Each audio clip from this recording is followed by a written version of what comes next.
उसने जापान में 800 खर्च करके एक महिला को बुलाया, लेकिन जैसे ही वह कमरे में दाखिल हुआ उस महिला ने एक अजीब सा अनुरोध कर दिया। वह जिद करने लगी कि आदमी उसकी स्टॉकिंग्स फाड़ दे ताकि मजा बढ़े। यह सुनकर आदमी बहुत शर्मिंदा हो गया, मजबूरी में मानने ही वाला था। तभी अचानक महिला ने अपने पैर समेटे और जमीन पर गिरकर जोर जोर से मदद के लिए चिल्लाने लगी। उसे समझ नहीं आया कि यह सब क्या हो रहा है। वह महिला को उठाने लगा, लेकिन वह उठने के बजाय उसे कसकर पकड़ने लगी। तभी उसे एहसास हुआ कि शायद यह भी मजा बढ़ाने का कोई तरीका है। जापान सचमुच उसे हैरान कर रहा था। उस आदमी का नाम बॉब था। वह कभी अमेरिका में बहुत मशहूर स्टार हुआ करता था, लेकिन अब उसका द्वार खत्म हो चुका था। सौभाग्य से जापान में वह अब भी काफी जाना पहचाना था, इसलिए पैसे कमाने के लिए उसे जापान आकर विज्ञापनों में काम करना पड़ा। लेकिन वह जापान की जिंदगी के साथ कभी तालमेल नहीं बैठा पाया। यहाँ आते समय उसे बहुत असहज महसूस होता था। व्हिस्की के विज्ञापन की शूटिंग के दौरान बॉब थोड़ा शालीन दिखना चाहता था, लेकिन जापानियों को ज्यादा भाव भंगिमा वाली एक्टिंग पसंद थी। कई दिनों की शूटिंग के बाद भी निर्देशक उसकी परफॉर्मेंस से संतुष्ट नहीं था और लगातार उसे सिखाता रहता था कि कैसे अभिनय करना है। 2 मिलियन की फीस के लिए बॉब को सब सहना पड़ा। यहाँ का नाश्ता भले ही बहुत भरपूर होता था, लेकिन उसे रास नहीं आता था, इसलिए वह हर बार थोड़ा सा ही खा पाता था। टोक्यो भले ही बेहद आधुनिक और चकाचौंध भरा शहर था, लेकिन वहाँ रहते हुए उसे बहुत घुटन महसूस होती थी। इसी वजह से वह हर रात 4-5 बजे तक जागता रहता। नींद नहीं आती थी। वह टीवी देखना चाहता तो जापानी फिल्में चल रही होती। किसी महिला को बुलाने की सोचे तो अनुभव और भी अजीब निकलता। बस होटल की दूसरी मंजिल पर मौजूद वह बार जो कभी बंद नहीं होता था, वही जगह थी जहाँ वह जाकर शराब पीकर मन बहला सकता था। एक रात फिर उसे नींद नहीं आई और वह हमेशा की तरह दूसरी मंजिल के बार में चला गया। वहाँ उसकी नजर एक महिला पर पड़ी जो खुद भी अमेरिकी थी। बॉब ने मुस्कुराकर अपने देश की होने के नाते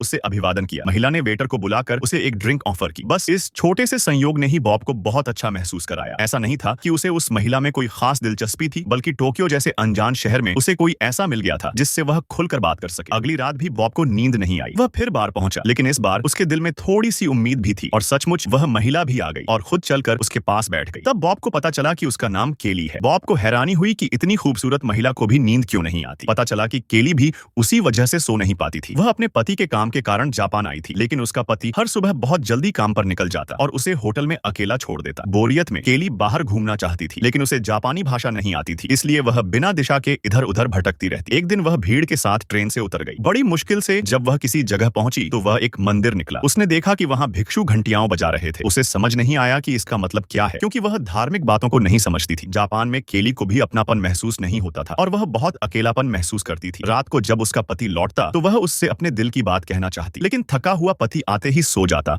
और उससे कोई बात नहीं करता। मन की उदासी के कारण केली को भी नींद नहीं आती थी, इसलिए वह भी होटल के बार में आने लगी। एक जैसी भावनाओं वाले ये दोनों लोग बार में बैठकर खुलकर बातें करने लगे, लेकिन सुबह होते ही वे फिर उसी बेगानेपन भरी जिंदगी में लौट जाते। बॉब तैराकी करके कसरत करना चाहता था, लेकिन उसने देखा कि स्विमिंग पूल में कुछ लोग तैरने के बजाय नाच कूद कर व्यायाम कर रहे थे।